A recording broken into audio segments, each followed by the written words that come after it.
दोस्तों, सोचिए जरा। समंदर की गहराइयों में एक सन्नाटा है। ऊपर आसमान में अंधेरा और उसी अंधेरे को चीरता हुआ एक ड्रोन चुपचाप आगे बढ़ रहा है। सामने है अमेरिका का सबसे घातक युद्धपोत, वो तैरता हुआ किला जिसे देखकर बड़े बड़े देश पीछे हट जाते हैं। लेकिन इस बार कहानी अलग है। इस बार ड्रोन न सिर्फ करीब पहुंचता है, बल्कि अमेरिकी ताकत की आंखों में आंखें डालकर वापस लौट आता है। और यहीं से शुरू होता है वो खेल जिसने वॉशिंगटन से लेकर पेंटागन तक बेचैनी फैला दी है। अमेरिका और ईरान के बीच तनाव अब बयानबाजी नहीं रहा। यह वो तनाव है जिसमें हर सांस के साथ जंग की आहट सुनाई देती है। ट्रंप लगातार ईरान को झुकाने की कोशिश कर रहे हैं, लेकिन तेहरान से आ रही आवाज साफ है, हम झुकेंगे नहीं। ईरान अब सिर्फ शब्दों से नहीं, बल्कि ताकत दिखाकर जवाब दे रहा है। जिस खतरनाक अमेरिकी बेड़े को डर पैदा करने के लिए भेजा गया था, उसी के बेहद करीब ईरानी ड्रोन का पहुंचना कोई साधारण घटना नहीं थी। यह एक संदेश था, एक चेतावनी।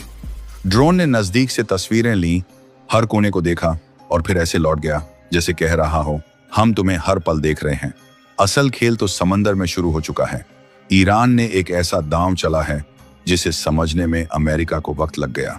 कभी साधारण कंटेनर जहाज रहा प्लेटफॉर्म, अब ड्रोन युद्ध का अड्डा बन चुका है। यहां से उड़ते ड्रोन, यहां से उठता खतरा। और अमेरिका समझ चुका है कि यह कोई महंगा एयरक्राफ्ट कैरियर नहीं, बल्कि कम लागत में बड़ी तबाही मचाने वाली चाल है। एक साथ कई ड्रोन, एक ही निशाना और भारी जहाज भी कमजोर पड़ सकते हैं। इसी बीच कहानी में एक और साया उभरता है, चीन। जैसे ही अमेरिका ने घेराबंदी तेज की, वैसे ही बीजिंग ने अपने पत्ते खोलने शुरू कर दिए। कहा जा रहा है कि चीन ने ईरान के हाथ में वो हथियार थमा दिया है जिसे समुद्र का सबसे बड़ा डर कहा जाता है।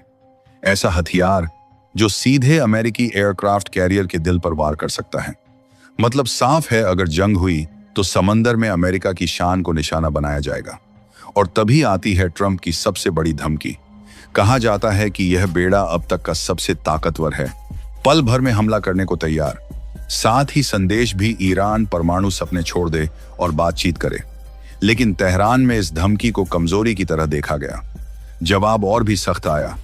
कहा गया कि सेना तैयार है, ट्रिगर पर उंगली है, और हमला हुआ तो जवाब कल्पना से परे होगा। इसी बीच वो बात सामने आती है जिसने पूरी दुनिया की धड़कनें बढ़ा दी। दावा किया जाने लगा कि ईरान अब परमाणु ताकत के बहुत करीब है, शायद उससे भी आगे। यही वजह बताई जा रही है कि अमेरिका बार बार अपनी रणनीति बदल रहा है, कभी दबाव, कभी चेतावनी और कभी पीछे हटने का संकेत। अब सवाल सिर्फ इतना नहीं है कि जंग होगी या नहीं।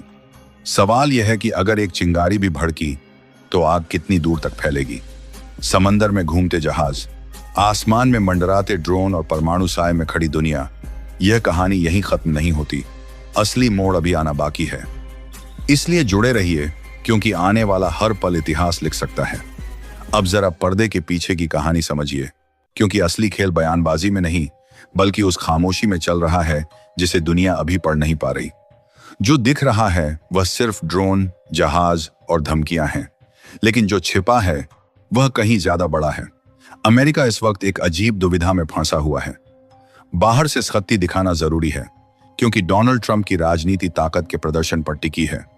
लेकिन अंदर ही अंदर डर यह है कि अगर पहली गोली चली तो हालात अमेरिका के नियंत्रण से बाहर जा सकते हैं।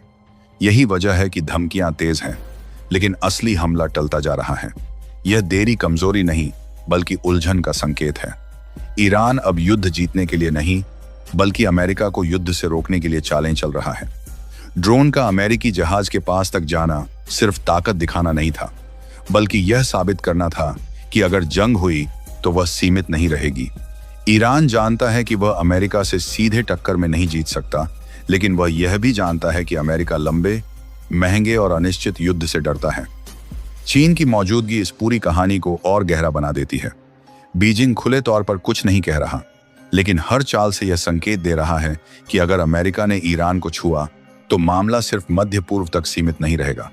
यह एक साइलेंट डील जैसी स्थिति है जिसमें चीन खुद आगे नहीं आ रहा, लेकिन अमेरिका को हर कदम पर याद दिला रहा है कि वह अकेला नहीं है। अब सबसे बड़ा संकेत परमाणु शब्द के बार बार उछाले जाने में छिपा है। ईरान चाहे पूरी तरह परमाणु ताकत बना हो या नहीं, लेकिन उसने दुनिया को यह यकीन दिलाने में काफी हद तक कामयाबी पाली है कि वह उस हद तक पहुंच चुका है जहां हमला करना बेहद जोखिम भरा हो जाता है। यही उसकी असली जीत है। बिना बटन दबाए, बिना मिसाइल छोड़े, सिर्फ डर के दम पर दुश्मन को रोक देना। आने वाले समय में सबसे संभावित तस्वीर यह है कि जंग अचानक नहीं फटेगी, बल्कि धीरे धीरे थकान में बदलेगी। अमेरिका दबाव बनाए रखेगा, ईरान जवाबी ताकत दिखाता रहेगा और दोनों के बीच एक अदृश्य रेखा खिंच जाएगी जिसे कोई पार नहीं करना चाहेगा। लेकिन खतरा यही है, क्योंकि इतिहास बताता है कि सबसे बड़ी जंग अक्सर गलती से शुरू होती है, इरादे से नहीं। यही वजह है कि यह कहानी अभी खत्म नहीं हुई। यह वो ठहराव है जिसमें हर दिन सवाल और भारी होता जा रहा है। क्या यह डर दुनिया को जंग से बचा लेगा, या यही डर किसी एक रात में विस्फोट बन जाएगा? इसका जवाब आने वाला वक्त देगा, और शायद वो जवाब दुनिया को वैसा नहीं मिलेगा जैसा वह उम्मीद कर रही है। आगे क्या होगा, इसका जवाब किसी एक धमाके में नहीं छिपा है, बल्कि उन फैसलों में है जो अभी चुपचाप लिए जा रहे हैं। आने वाला समय अचानक जंग का नहीं, बल्कि धीरे धीरे घुटन बढ़ाने का होगा। अमेरिका अब सीधी टक्कर से बचेगा, क्योंकि उसे समझ आ चुका है कि पहला हमला जीत नहीं, बल्कि फंसाव बन सकता है। इसीलिए बाहर से आक्रामक बयान आएंगे, लेकिन अंदर ही अंदर रास्ता बदला जाएगा। ईरान इस दौरान और ज्यादा निडर दिखेगा। उसका मकसद हमला करना नहीं, बल्कि यह साबित करना होगा कि हमला करने की कीमत बहुत भारी है। ड्रोन, मिसाइल और समुद्री मौजूदगी अब रोजमर्रा की खबर बनेंगी, ताकि डर स्थायी रहे। यही डर अमेरिका को हर बार एक कदम पीछे सोचने पर मजबूर करेगा। चीन इस खेल में सबसे खामोश लेकिन सबसे असरदार किरदार बना रहेगा। वह न तो जंग चाहता है और न ही पीछे हटना। आने वाले समय में वह ईरान को खुलकर नहीं, बल्कि पर्दे के पीछे से मजबूत करेगा। इसका असर यह होगा कि अमेरिका को लगेगा कि वह सिर्फ ईरान से नहीं, बल्कि एक बड़े नेटवर्क से जूझ रहा है। सबसे बड़ा मोड़ तब आएगा जब बातचीत की बात फिर से उठेगी। यह बातचीत शांति के लिए नहीं, बल्कि समय खरीदने के लिए होगी। अमेरिका समय चाहेगा ताकि दबाव बनाए रख सके, और ईरान समय चाहेगा ताकि अपनी स्थिति और मजबूत कर सके। दोनों पक्ष मुस्कुराते हुए मिलेंगे, लेकिन असली लड़ाई मेज के नीचे चलती रहेगी। असल खतरा किसी प्लान से नहीं, बल्कि किसी छोटी गलती से पैदा होगा। कोई ड्रोन, कोई चेतावनी या कोई गलत समझा गया संकेत पूरी तस्वीर बदल सकता है। यही वजह है कि आने वाला भविष्य विस्फोट से ज्यादा सस्पेंस से भरा होगा। दुनिया को लगेगा कि हालात संभल रहे हैं, लेकिन सच यह होगा कि आग बुझी नहीं, सिर्फ ढकी हुई है। और जब आग ढकी होती है तो वह अचानक नहीं, बल्कि सबसे गलत वक्त पर भड़कती है। यही भविष्य का सबसे डरावना और सबसे सच्चा संकेत है। सबसे बड़ा छुपा हुआ फैक्टर अंदरूनी दबाव होगा।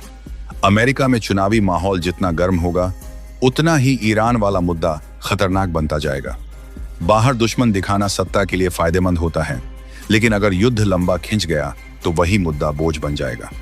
इसलिए भविष्य में अमेरिका जोर से बोलेगा, पर वार करने से पहले 100 बार सोचेगा।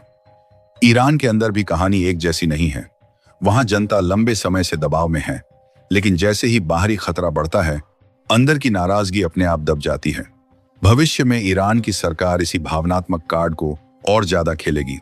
बाहरी दुश्मन का डर अंदरूनी एकता में बदल जाएगा, और यही चीज ईरान को और सख्त बनाएगी। एक और अहम फैक्टर समंदर की अर्थव्यवस्था है। अगर हालात और बिगड़े तो तेल के रास्तों पर डर बैठेगा। जैसे ही तेल की सप्लाई पर सवाल उठेगा, पूरी दुनिया बेचैन हो जाएगी। यही वो पल होगा जब बड़े देश पर्दे के पीछे दबाव बनाएंगे कि हालात काबू में रहें, क्योंकि किसी को भी वैश्विक महंगाई की आग नहीं चाहिए। तकनीक भी आने वाले समय में खेल पलटेगी। जंग अब मिसाइल से ज्यादा सेंसर, डेटा और सिग्नल की होगी। जो पहले देख लेगा वही पहले जीतेगा। ड्रोन का मतलब सिर्फ हमला नहीं, बल्कि आंखें हैं जो हर पल दुश्मन को नाप रही हैं। भविष्य में यही निगरानी सबसे बड़ा हथियार बनेगी। एक और चुपचाप बढ़ता खतरा है गलतफहमी। जब दोनों तरफ ताकत दिखाई जाती है तो हर हरकत को हमला समझ लिया जाता है। एक छोटी सी घटना जो शायद इरादा नहीं थी, वह बड़ी कहानी बन सकती है। इतिहास बताता है कि कई जंगें गुस्से से नहीं, भ्रम से शुरू हुई हैं, और आखिर में सबसे अहम बात थकान। लंबा तनाव सबको थका देता है, सैनिकों को, नेताओं को और दुनिया को भी। आने वाले समय में यही थकान फैसलों को नरम कर सकती है, लेकिन यह नरमी स्थायी शांति नहीं होगी, बल्कि बस एक लंबा विराम होगा। यानी भविष्य किसी एक दिन में फटने वाला नहीं है। यह धीरे धीरे कसती रस्सी जैसा होगा, जिसमें हर सांस के साथ दबाव बढ़ेगा। सवाल यह नहीं कि कौन जीतेगा, सवाल यह है कि कौन गलती नहीं करेगा, क्योंकि इस खेल में हार उसी की होगी जो सबसे पहले चूक करेगा।